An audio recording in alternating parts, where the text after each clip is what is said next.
Mga ka-Republic, sa debut game ng Barangay Ginebra sa July 19, hindi ito ang NSD team na nakasanayan ng mga Ginebra fans dahil wala si Justin Brownlee.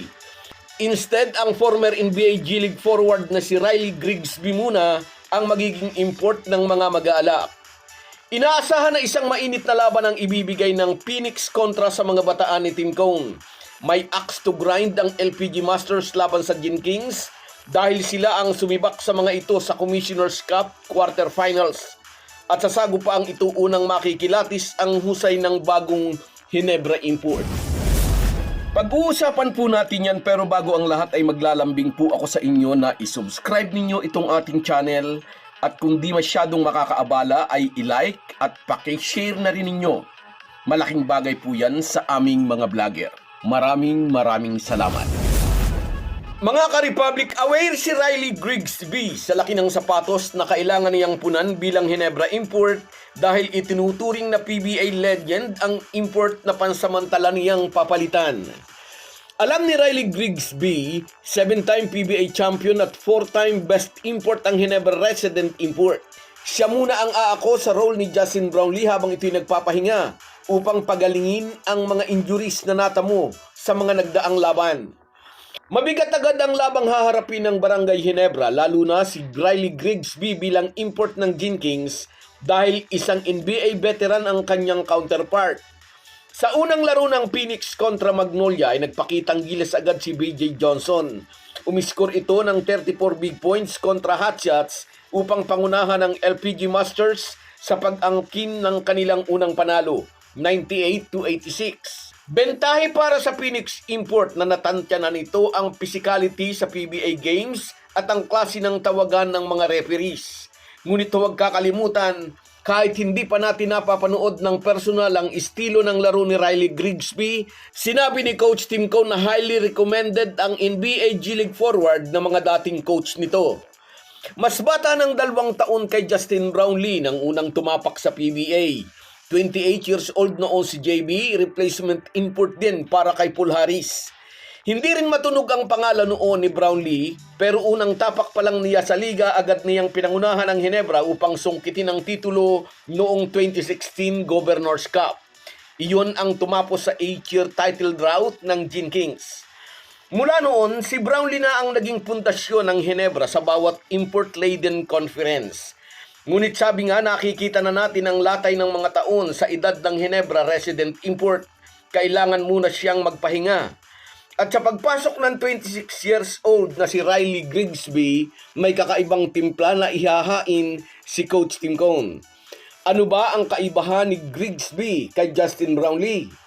Kung si JB ay master sa isolation at pag-atake sa shaded area, itong si Grigsby ay kilala bilang off-ball shooting threat. Ibig sabihin, mas malawak na floor spacing ang makikita natin sa darating na linggo. Mapipilitan ang depensa ng Phoenix na bumuka at mag-extend sa perimeter para bantayan si Grigsby. At kapag bumuka ang depensa, luluwag naman ang daan para sa mga local guards ng mga mag-aala. Sa pagtansya natin ay ito ang bagong bersyon ng triangle offense na ihahain ni Tim Cone at aabangan natin kung paano ito riresolbahin ng Phoenix coaching staff. Asahan din na sa conference na ito ay lalo pang magpapakita ng bangis at husay si RJ Abarientos.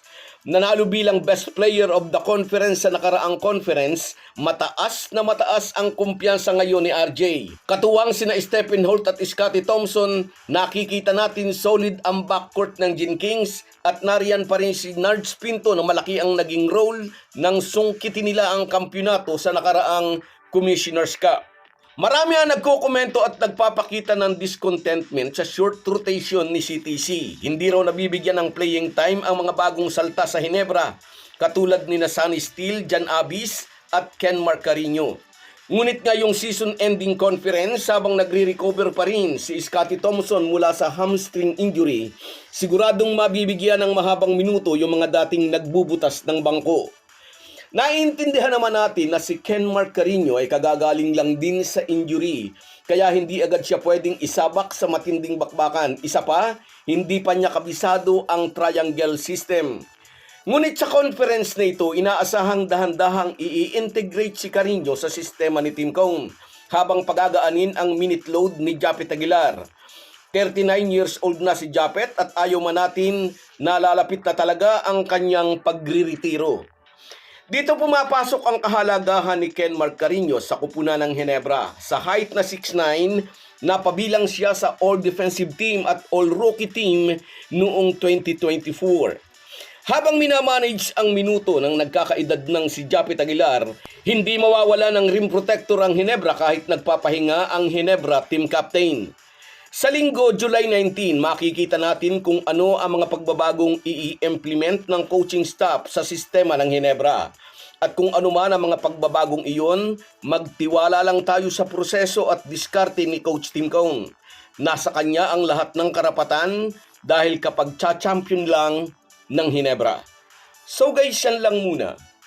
Hanggang sa muli. Kahit gaano po tayo kabisi ay huwag po nating kalimutan ang ating buhay espiritual. Lagi po tayong magpasalamat sa bawat araw na dagdag sa ating buhay. Malaki po ang maitutulong ng pananalangin araw-araw. Isang paalala po mula sa inyong Halo Halo Sports Republic.